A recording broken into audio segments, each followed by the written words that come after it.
오늘 이 새벽에 하나님께서 우리에게 주시는 하나님 말씀은 잠언 4장 1절부터 27절까지 말씀입니다. 좀 많지만은 우리가 본문을 생각하면서 한 절씩 이렇게 교독하도록 하겠습니다. 아들들아, 아비의 훈계를 들으며 명철을 얻기에 주의하라.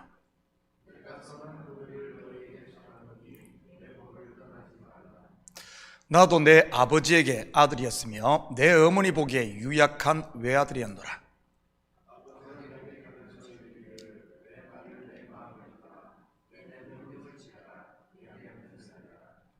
지혜를 얻으며 명철을 얻으라. 내 입의 말을 잊지 말며 어기지 말라.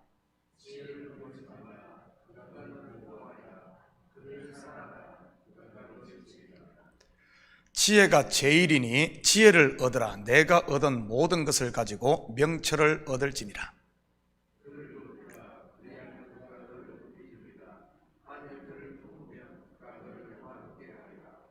그가 아름다운 관을 내 머리에 두겠고 영화로운 면류관을 내게 주리라 하셨느니라.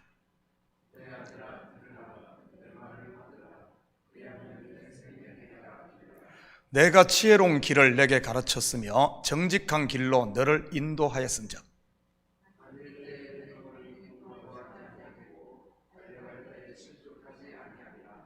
훈계를 굳게 잡아 놓치지 말고 지키라. 이것이 내 생명이니라.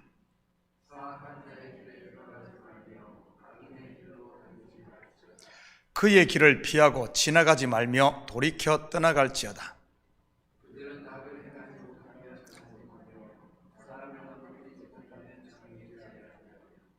불의의 떡을 먹으며 강포의 술을 마심이니라.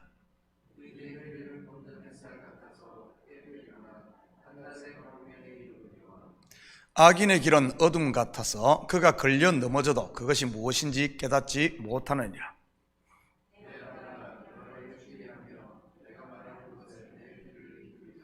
그것을 내 눈에서 떠나게 하지 말며 내 마음속에 지키라.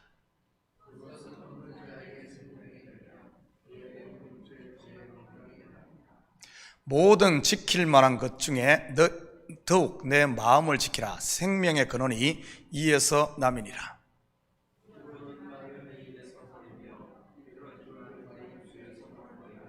내 눈은 바로 보며 내 눈꺼풀은 내 앞을 곱게 살펴.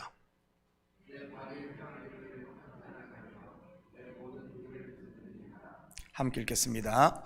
좌로나 우로나 치우치지 말고 내 발을 악에서 떠나게 하라.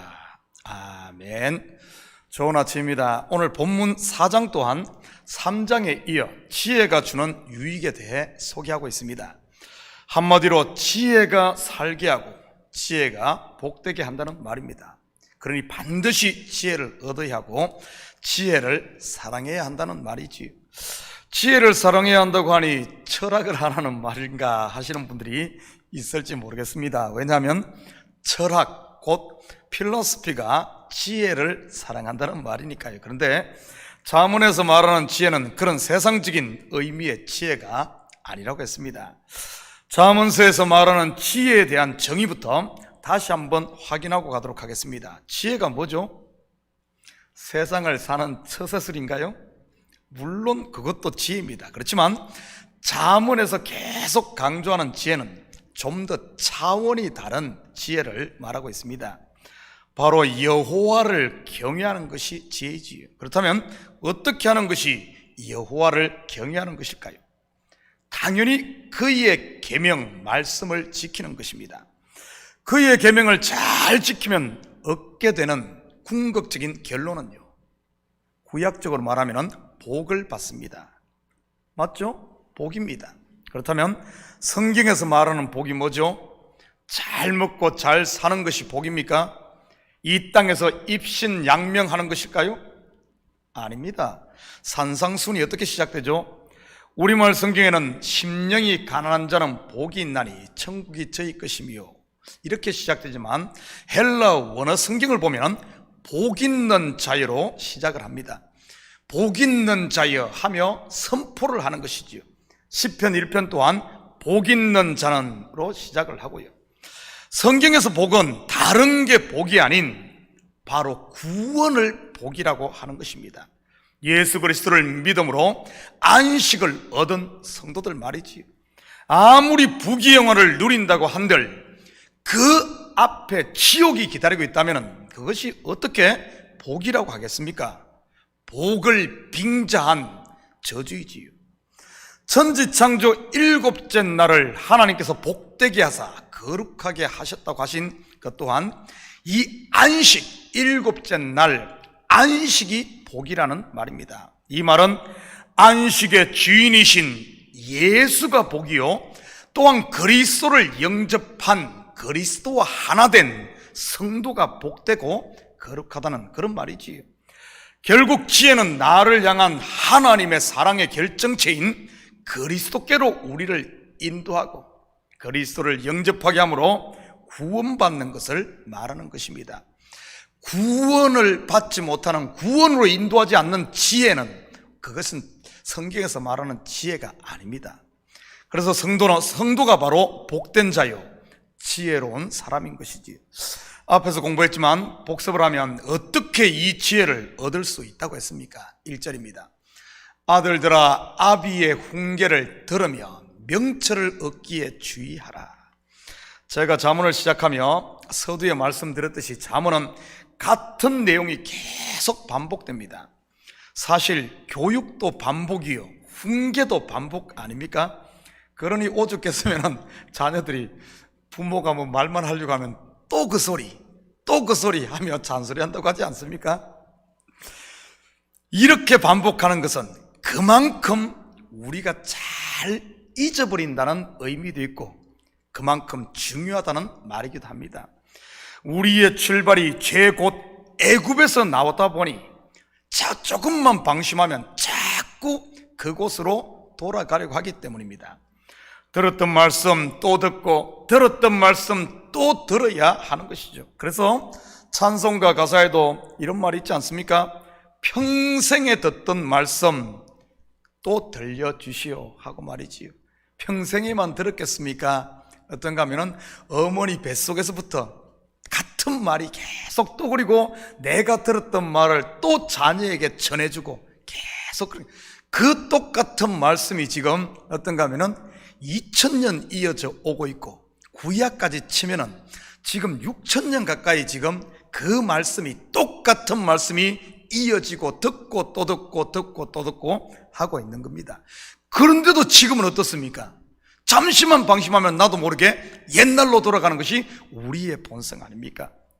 성경 또한 반복이고요, 물론 그림을 조금씩 바꾸기는 하지만 말입니다. 결국 성경은 한마디로 말하면 잠언인 것입니다.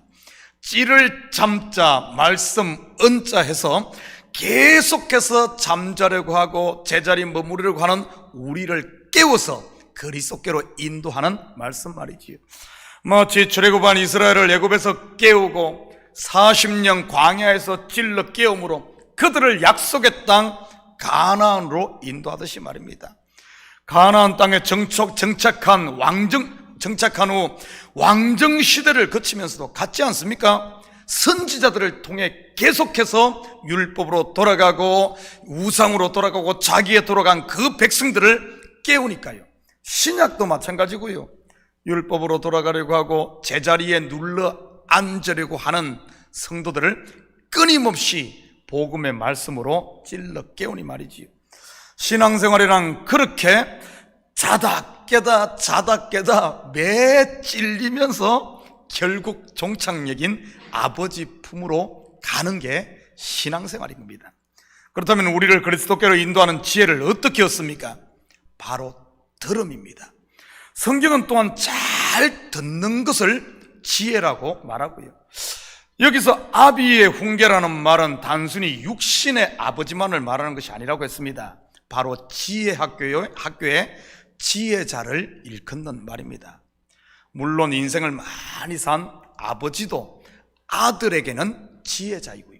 그렇다면 우리 성도들을 그리스도께로 인도하는, 성도들을 찔러 깨워서 그리스도께로 인도하는 영적인 아비는 이 시대 누구겠습니까? 바로 말씀 전하는 자인 겁니다. 아비의 훈계를 들으며 여러분은 말씀을 잘 듣습니까? 목회를 하다 보면 성도들 사이에 수많은 문제들이 발생하는 것을 보게 됩니다. 여기 앉아 계신 여러분들도 지금 이 자리까지 오기까지 얼마나 많은 산을 넘고 시험을 거쳐서 왔습니까? 앞으로도 많은 산과 시험은 있을 것이고요. 그런데 가만히 보면 이러한 시험들을 잘 극복하는 사람이 있는가 하면 그렇지 못하는 사람들도 의외로 많다는 것을 보게 됩니다. 이 두 부류의 가장 큰 차이가 무엇인 줄 아십니까? 바로 평소에 말씀을 잘 듣는 사람과 그렇지 않은 사람입니다. 사실 우리가 잘 인지하지 못해서 그렇지 말씀 속에는, 매일 듣는 이 말씀 속에는 지혜가 들어있고 각종 문제들을 풀어갈 바로 길이 제시되어 있습니다. 그래서 성경 이 말씀을 예언이라고 하지 않습니까? 여러분, 고린도전서에 나오는 예언의 은사는 너 내일 물로 가면 빠지니까 가지 마라, 이거 하면 사업 잘 된다, 그런 이야기 아니에요. 전부 하나님의 말씀을 깨닫고 그걸 전할 수 있는, 하나님의 말씀을 듣는 바로 그 은사를 이야기하는 겁니다. 그렇기 때문에 이 말씀 속에는 이 내일에 대한 예언이 다 계시잖아요. 계시 다 들어있습니다. 말씀을 잘 듣는 사람은 마치 어두운 밤, 내일이라는 우리 미래를 모르잖아요. 이 어둠이라는 길에 후레쉬, 이 랜턴을 들고 있는 것과 그걸 들고 가는 것과 같은 것입니다. 그러니 시험에 쉽게 넘어지지 않는 것이지. 그렇지만 말씀이 없는 분들은 조그만 환난에도 쉽게 길을 잃습니다. 왜냐하면 우리의 인생은 가보지 않은 길을 가기 때문에 이것이 반드시 이것 길을 인도하는 안내자 지혜가 없이는, 말씀이 없이는 그 길을 찾아갈 수 없기 때문에 그렇습니다. 매일매일 말씀을 듣는 새벽의 식구들은 그 어떤 문제를 만나도 여러분 쉽게 넘어지지 않고 극복하는 것이 이유가 바로 여기에 있는 것입니다. 가만히 봐요. 교회 시험 들어서 그걸 못 이기는 사람들 보면은 말씀이 없는 사람, 듣질 않습니다. 예배를 소홀히 한다든지 예배에 와서도 듣질 않는다든지 그런 분들이 보면은 조그만 문제 앞에 그냥 주저앉게 되는 것이지요. 저는 우리 식구들이 말씀 듣는 것이 즐거움이 될 수 있기를 축복합니다. 아이고 했던 말 또 하네, 그러지 마시고요. 여러분, 목사가 했던 말 또 안 하면 어떤 말 하겠습니까? 오늘은 이쪽에서 조금, 저쪽에서 조금, 오늘은 성경에서, 내일은 불교 경전에서, 그 다음날은 사서삼경 없는 거 세상에 갖다 여러분, 그런 것 원하면은 그냥 인터넷 들어가요. 인터넷 들어가서 여러분 관심 있는 분야 그냥 치면은 다 나옵니다. 저도 요즘에 새로운 분야에 좀 관심이 있어서 얼마나 재밌는가 하면 유튜브에 없는 게 없어요. 컴퓨터가 고장났다 그러면 이 부분에 대해서 치면은 거기에 대한 이야기가 쫙 나오고요. 예를 들어 족구를 하고 싶다, 족구에 대한 건 쫙 나오고요. 사과 농사를 지고 싶다, 사과나무 심는 법 쫙 나오고요. 없는 게 없어요. 없는 게 없어. 심지어 여러분 보십시오. 손톱 가꾸는 것까지 다 나옵니다. 없는 게 없어. 나와. 그런 거 새로운 거 듣기 원하면은 여러분 그냥 유튜브 들어가서 아니면은 그렇게 보십시오. 사도 바울도 이런 말을 하지 않았습니까? 내가 너희에게 같은 말을 쓰는 것이 너희에게는 안전하다고 하며 계속해서 같은 말을 하고 있는 겁니다. 우리가 지금 주일에 로마서를 공부하고 있는데 1장부터 8장까지 계속해서 똑같은 주제, 율법과 은혜에 대해 말하고 있지 않습니까? 율법의 행위가 아닌 하나님의 은혜로 구원받는 이 구원의 비밀 말이지요. 자꾸 새로운 것 들어가지 마시고 들은 말씀을 묵상하고 그 말씀의 인도를 따라 그 말씀이 나를 인도해 갈 수 있도록 여러분 말씀과 함께 하시기 바랍니다. 우리 속된 말에 그런 말 있잖아요. 처음에는 사람이 술을 먹고 술이 술을 먹고 나중에는 술이 사람을 먹는다 그러잖아요. 참 이런 영적인 말은 교회에서 써야 되는데 말입니다. 처음에는 내가 말씀을 듣고 말씀을 읽어. 그런데 좀 지나면 그 말씀이 내 속에서 살아 있습니다. 그리고 좀 더 신앙이 자라면은 이제는 내가 말씀을 듣는 것이 아니라 말씀이 나를 듣게 하고 말씀이 나를 끌고 가게 하고 말씀이 내 속에 사는 거예요. 그 말을 사도 바울이 이렇게 말하지 않습니까?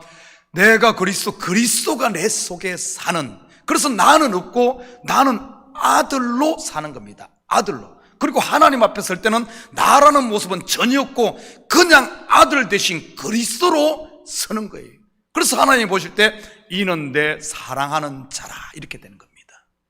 뭘 사랑하는 자에게 뭐 심판하고 그럽니까? 아니에요. 아들로 그 앞에 서는 겁니다. 그렇게 우리를 하나님께서 만들어 가시는 것이고요. 그렇다면 지혜의 말씀을 들었으면 다음은 어떻게 해야 할까요? 우리 8절입니다. 그를 높이라. 그리하면 그가 너를 높이 들리라. 만일 그를 품으면 그가 너를 영화롭게 하리라. 그가 아름다운 관을 내 머리에 두겠고 영화로운 면류관을 내게 주리라 하셨느니라. 여기서 높이라는 말은 우선순위에 두라는 말입니다. 내 감정이나 내 경험 또는 지식보다 이 말씀을 앞에 두라는 그런 말이지요. 그리고 그를 품는다는 말은 그를 선택한다는 말로 육신의 생각 곧 나를 내려놓는 것, 곧 포기하는 것을 말합니다. 나를 내려놓고 성령의 법을 쫓는다는, 품는다는 그런 말이지요. 로마서에서 강조하고 있는 내용이기도 하고요. 야곱이 자식을 잃으면 잃으리라 하고 그것을 선택하는 것, 에서드 왕비가 죽으면 죽으리라 그것을 선택하는 것이 바로 오늘 이 본문의 이 말씀인 것이지요. 그런데 이 결단이 있기까지는 3일길이라는 내적인 싸움이 속에서 있게 되는 것입니다. 아브라함이 이삭을 모리아산에 바치기 위해 걸었던 3일길처럼 말이지요. 이렇게 이 지혜를, 말씀을 품을 때, 선택할 때 성도에게 영화의 관이 주어지는 것입니다. 나는 죽고 그리스도가 나의 머리로 왕으로 자정하는 것 말이지요. 여러분, 요한계시록에 뭐 관을 씌워준다 그러고 그러니까 막 뭐 황금 면류관 막 이런 것 생각하는데, 여러분, 금은 그리스도를 이야기하는 거예요. 그리스도가 교회의 머리 되는 것을 이야기하는 겁니다. 뭔 관 그렇게 쓰고 싶어요? 그러면 저 가요. 버거킹 가면은 뭐 줍디다 이거. 그거 써요. 그리스도가 나의 머리가 되고 내 삶의 주인이 그리스도가 되고 그 이야기를 하는 거예요. 여러분은 그리스도가 머리인 영화로운 면류관을 쓰고 있습니까? 아니면은 내가 머리인, 내가 주인인 가시관을 쓰고 있습니까? 혹시 가시관을 쓰셨다면 빨리 십자가 앞에 내려놓으시기 바랍니다. 타락한 내 본성, 곧 땅에서 나는 것이 가시와 엉겅퀴지 않습니까? 가시관은 우리 주님께서 우리의 죄와 저주를 짊어지시며 쓰셨는데, 다시 그 가시관을 내가 쓴다는 것은, 내 삶의 주인이 된다는 것은 예수를 십자가에 다시 못 박는다는 그런 뜻입니다. 자, 그리고 세 번째가 마음의 문에 이 파수꾼을 세우는 일입니다. 23절입니다. 모든 지킬 만한 것 중에 더욱 내 마음을 지키라.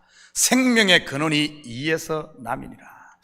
많은 성도들이 이 마음에 파수꾼을 세우지 않아 신앙이 성장하지 못하고 제자리 걸음만 하는 경우를 보게 됩니다.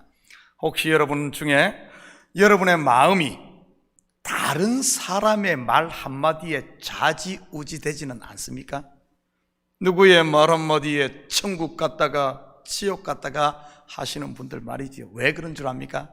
이 마음에 파수꾼을 세우지 않아서 그렇습니다. 내 마음을 내가 못 지켜서 그래요. 이 마음을 잘 지키는 사람은 남의 말 듣고 그냥 배 따지 않습니다. 설령 밖에서 무슨 소리가 들린다 할지라도 내 내면 깊숙한 곳에서 말씀하시는 성령의 음성을 듣기 때문에 이 말이 들어오다가도 파수꾼에 걸려서 그냥 나가는 겁니다. 우리의 귀는 열려있으니 수많은 소리가 들어오잖아요. 근데 그것에 따라 내가 움직이지 않는다는 말입니다. 이 파수꾼이 없으니까, 내 속에 그게 없으니까, 그냥 문을 열어두니까, 마음을 지키지 않으니까 아침에는 울었다가 저녁에는 울다가 그냥 이렇게 세상 말로 줏대 없는 사람처럼 이렇게 되는 겁니다. 이처럼 마음을 잘 지키는 사람은 쉬 요동하지 않죠. 왜냐하면 우리 하나님이 요동하지 않고 내 마음 가운데 그 사랑이 변치 않고 딱 자리 잡고 있는데 내가 왜 요동하겠습니까? 흔들리지 않는 것이지. 사랑하는 성도 여러분, 오늘 하루도 여러분 속에서 말씀하시는 이 성령의 소리, 지혜의 부름에 귀 기울이시고 믿음의 선한 싸움, 곧 내 감정, 내 생각 아니면 다른 사람의 여러분의 삶이 좌우되지 않도록 여러분 우리 마음을 잘 지키고 믿음의 주여 온전케 하시는 예수만 딱 바라보고 사심으로 그분이 우리 속에 주신 이 은혜와 평강 하나님 나라를 우리가 누리며 사는 이런 복된 하루 되시기를 주님의 이름으로 축복합니다. 같이 기도하십시다. 사랑의 아버지 하나님, 참으로 감사드립니다. 이 새벽을 깨우시고 다시 주님 앞에 서게 하시니 참으로 감사를 드립니다. 혹시 세상이 뿌린 가라지가 아버지 하나님 내 속에 들어오려고 아버지 하나님 굴러다니고 있지는 않습니까? 말씀을 들음으로 아버지 하나님 내 마음에 파수꾼을 세워 가라지가 아닌 내 속에 있는 곡식이 잘 자라게 하게 하시고 은혜와 평강의 하나님 나라를 누리며 이제는 우리의 삶을 통해서는 아버지 하나님 그리스도만 드러나는 영화의 면류관을 쓰고 사는 저희들 되게 도와주시옵소서. 이 새벽도 간구하는 기도 제목마다 속히 응답하실 줄 믿사오며 이 모든 말씀 예수님의 이름으로 기도드립니다. 아멘.